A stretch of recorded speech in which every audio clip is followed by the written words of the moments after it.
I'm actually kind of nervous talking about this one.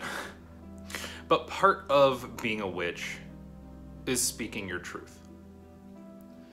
And that's something that I have struggled with for a very long time. And one of the reasons I continue to make these videos is because it helps me speak my truth. It helps me understand myself better. And that is a big part of what I'm doing this entire year, is going through things like my 36 Days of Iron Pentacle, like continuing to finish Black Rose, like going back to school. I'm doing all these things because I really want to understand myself a lot better. And the only way to do that is to really get into the depths of who you are. So I've been doing a lot of journaling. One of the ways I've been journaling is through like vocal journaling, and so I've been like recording stuff in my car on my way home, and that's been really fun. And so like I'm putting them out as podcasts as well, because it's fun and why not? They don't sound great because they're in my car, but whatever. It works. It works fine. At this point, I'm rambling because I want to avoid the central topic that I have to talk about in this video, mainly because I don't know how I feel about it yet. And so perhaps it's a little early to discuss. But I don't necessarily think it is too early. I think it's the exact time I need to do it. Because I want to understand this. And I have no means to understand it because it was something that's so elusive to who I am and elusive to a large chunk of my childhood. When I was a kid, I had many experiences with spirits. And one really terrifying experience with, I don't know how to describe it because I don't have the words yet to understand what it is that even happened. But the experience was with some demons who were channeling through me, I guess is the best way to describe it. And I want to tell you all about those, but I've come to the conclusion, especially after dealing with my going through the Temple of Water in my Black Rose Witchcraft course. Link to that video about that down below. I've come to the conclusion and the understanding that I am a medium. That I can channel things like spirits, like otherworldly beings.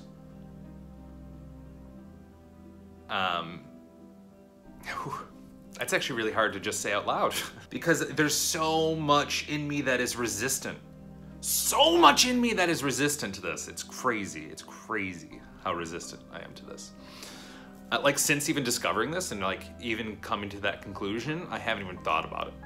Like I actively stopped thinking about it until this video. Because I just got done with another going through the Water Temple Black Rose experience. And I really want to deal with my past. Because I want to be a better witch. And I want to move forward down this path to much greater heights. And I can't do that if something is anchoring me. And that is a big chunk of what's anchoring me. Is my fear of one of my biggest talents, my biggest abilities, I guess. I am 33. I have no idea how old I am right now. I've avoided this since I was a child, probably pre-10, like it was the last time I really started kind of experiencing it because I shut it down. I refused to allow myself to experience this. It was something that I kept inside of me, and honestly, then I had 10 very long, horrific years in my 20s, my late teens, and through my mid to late 20s. And I wasn't able to properly deal with it. I needed to deal with a lot more other things. I needed to deal with the fact that I have a mental illness. I needed to go through all that first in order to get to a point which is only just now happening, that I can acknowledge this aspect of myself, that I can properly learn how to utilize this and harness that energy and harness that experience and harness that stuff in order to move forward. In order to do that, I have a lot of research to do, a lot of reading. I'm planning on doing a whole bunch of stuff. I really need to like understand this. One of the things I do want to get is Devin Hunter's book, The Witch's Book of Spirits, because I know he also is a psychic medium, and so I want to read that book in order to like properly get into the concept of mediumship, because I feel like that's probably a pretty good one. So link for that as well down below. So I don't really have anything in terms of being able to explain being a medium. It's still so weird to say. There's so much restriction against just that word to describe myself that I have a lot of work in terms of just accepting this. As that comes up and as I learn more about it, I think that's going to be my next book, is going to be that. As I learn more about it, I'm gonna share my journey with you guys, because that's, again, part of what I'm doing all this for, is to share myself. And so I can't share myself if I keep this secret, right?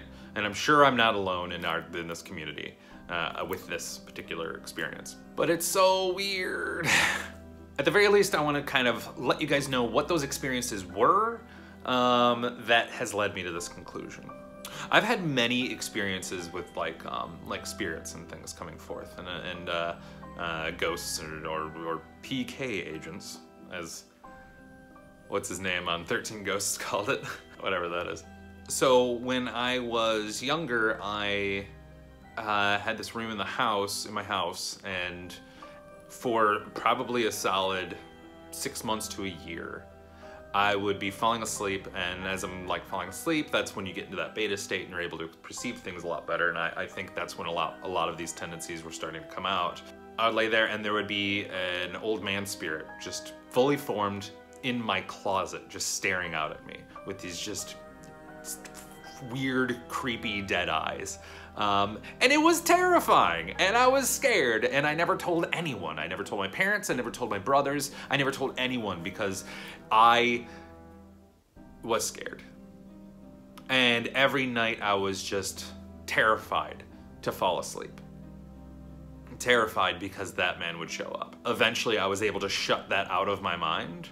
And the thing that really kicked that into gear was one of the last experiences I had before I forced myself out of it, before I forced, like, my body revolted so strong against it that I had to, you know, I stopped doing it for decades. I remember laying there, and all of a sudden, it was like something was in control of my body, and it wasn't me. But also this thing didn't realize it had control over my body. And then eventually I realized there were two of them. And I distinctly remember laying there, and when one would speak, my body would be in like a very specific way, and then the other one would speak and I would like go to that other form. Like I was actually those beings, or at least I was channeling those beings. And at first they didn't realize I could hear them. And so at first I was just doing it out of curiosity. I was just letting it play out of curiosity. I'm like, what is this? What's going on right now? And they were talking, and as they talked, quickly they realized that I was listening, that I was aware. Once that happened, it got ugly. They started talking about all the different ways that they were going to kill me. And these were definitely malevolent, unpleasant, bad things, right? Which I'm gonna go out on a limb and just call them demons, because I don't know what else to call them, and I don't really have any other words for it. So that's gonna be the first word that I use. That's gonna be the word that I use until I decide to update that. So these demons discovered that I was listening, and they decided that they were going to talk about how they were gonna kill me, and they would just, it was terrifying. It was probably one of the scariest things that's ever happened to me. And I freaked out, and so I like went into full, you know, anti-connecting to the outside world mode, because I was sick of the guy in the closet, I was sick of these, and I've had other experiences, and I was sick of those, and so I shut all of that down. That doesn't mean I never had any of those experiences again, but it did stop happening quite a lot. I was able to, but I was able to kind of turn it back on when I wanted to. For instance, there was a time in, by this point, I think it was high school, I want to say, somewhere in there. I'd gone over to my friend's house and she was talking about how she thought her house was haunted. We were kind of talking about it and I was telling her about those experiences and she's like, oh, can you feel anything here?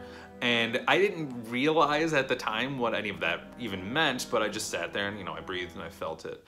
And I discovered that in part of her hallway was a giant vortex.